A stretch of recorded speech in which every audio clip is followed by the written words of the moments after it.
Kəramət Böyükçöl necə avtobus yazıcısına çevrildi? Yadınızdadırsa bir zamanlar Kəramət Böyükçöl statuslarında və çıxışlarında ölkə başçısı Prezident İlham Əliyevi sərt şəkildə tənqid edirdi. Daha sonra Kəraməti tibbi dispanserə yerləşdirdilər və nə oldusa ondan sonra baş verdi. Kəramət Böyükçöl dispanserdən çıxdıqdan sonra 180 dərəcə dəyişdi. Artıq onun hədəfində prezident və hakimiyyət yox, müxalifət idi. Tural Abbaslı, İqbal Ağazadə, daha sonra İlqar Məmmədov və sonda da AXCP sədri Əli Kədimlini hədəfə almağa başladı. Bəs nə baş verdi? Kəramət dispanserdən çıxdıqdan sonra onun atasına Mehriban Əliyevə tərəfindən ev hədiyyə edildi və Kəramətin həyatı da ondan sonra dəyişməyə başladı.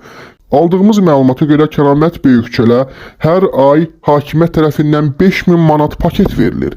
Eyni zamanda Kəramət Böyükçölə öz biznesini, kitab fəaliyyətini qurmaq üçün də münbit şərait yaradılıb. Hazırda Kəramət Böyükçöl öz avtobusu ilə şəhərin mərkəzində Elmlər Parkında çox rahat şəkildə, heç bir maneəsiz öz kitablarını sata bilir. Maraqlıdır, Kəramətdən başqa kimsə şəhərin mərkəzi parkında rahat şəkildə nəinki avtobus, adi balaca bir butka qoyaraq nəsə sata bilərmi?